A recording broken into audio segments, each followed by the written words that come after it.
మన టీవీ. వైఎస్ఆర్సీపీ అధ్యక్షుడు ఆంధ్రప్రదేశ్ ముఖ్యమంత్రి వైఎస్ జగన్మోహన్ రెడ్డిపై కోడికత్తితో దాడి చేశారనే అభియోగంపై విచారణ కాలంలోనే 5 సంవత్సరాల పాటు జైల్లో మగ్గిన దళిత యువకుడు జనపల్లి శ్రీనివాస్ బెయిల్పై విడుదలైన సందర్భంగా ఆదోని జిల్లా సమితి నాయకులు హర్షం వ్యక్తం చేశారు.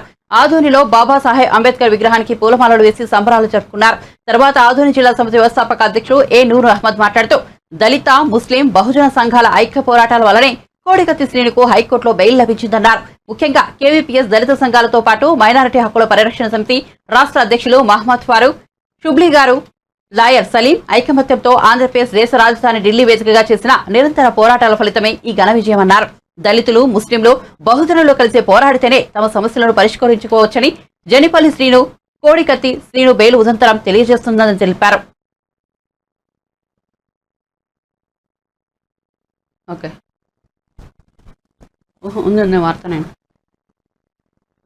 వెల్కమ్ టు వార్తా 9. బాపట్ల పర్యటనలో వైఎస్ షర్మిల जय भीम जय भीम जय भीम जय भीम जोहार डॉक्टर भीमराव अंबेडकर जोहार जोहार जोहार बाबा साहेब अंबेडकर जोहार जोहार वर्दिल्लाली भारत राजांगम वर्दिल्लाली भारत రాజ్యాంగం వర్ధిల్లాలి. మిత్రులారా, ఈరోజు చూసినట్లయితే ఎప్పుడో 5 ఏళ్ల క్రితం ప్రస్తుత ముఖ్యమంత్రి అప్పటి ప్రతిపక్ష నాయకుడు అయినటువంటి జగన్మోహన్ రెడ్డి గారిపై కోడికత్తితో దాడి చేసినటువంటి జనిపల్లి శ్రీనివాస్ ఒక దళిత యువకుడు అన్యాయంగా 5 ఏళ్ల పాటు మగ్గడం చాలా బాధ కలిగించింది. కానీ ఈరోజు ఆయన బెయిల్పై విడుదల కావడం అనేది హర్షించదగ్గ విషయము. ఇది రాజ్యాంగ స్ఫూర్తి గొప్పదనం తప్ప మరొకటి కాదని ఈ సందర్భంగా మనం చేసుకుంటున్నాము.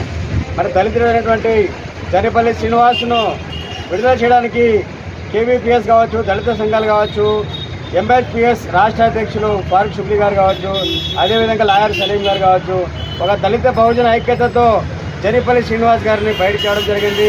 దళిత బహుజన ఐక్యత వల్లే భారత రాజ్యాంగం రక్షించబడుతుందని చెప్పి ఈ సందర్భంగా మనం మనవి చేసుకుంటున్నాము. ఇది ఒక గొప్ప ఉదాహరణ మాత్రమే.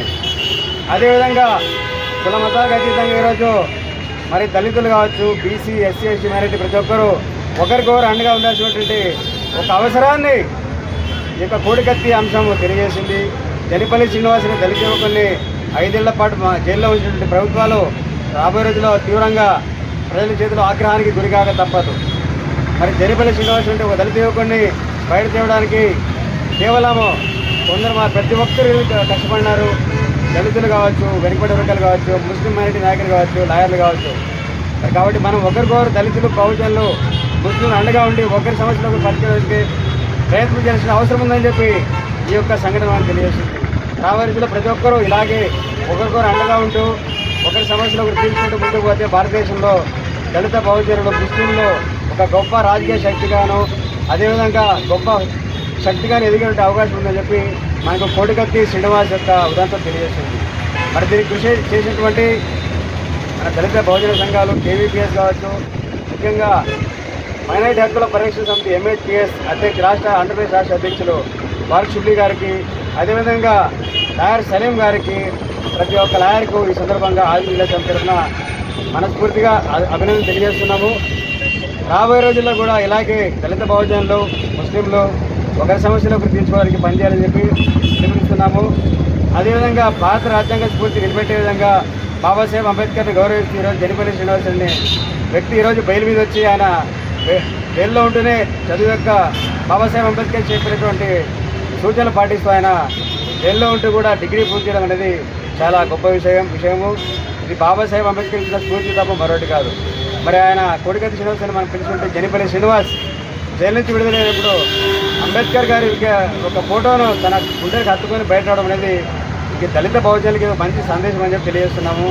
ఇదే తప్ప మరొకటి మనకు దారి కాదు. కాబట్టి ఇప్పటికైనా జనిపల్లి శ్రీనివాస్ విడుదల కావడము ఒక ఆహ్వానించదగ్గ పరిణామము. దీనిపై సుప్రీంకోర్టుకు వెళ్ళాలని ప్రభుత్వం కోరుకోవడం చాలా దుర్మార్గము. కాబట్టి ప్రభుత్వం ఈ చర్యను విరమించుకోవాలి. అదేవిధంగా జనిపల్లి శ్రీనివాస్కు, వారి కుటుంబ సభ్యులకు, లాయర్లకు, దీనికోసం పోరాడిన ప్రతి ఒక్క ప్రజా సంఘాల నాయకులకు ప్రభుత్వం రక్షణ కల్పించాలని కోరుకుంటున్నాము.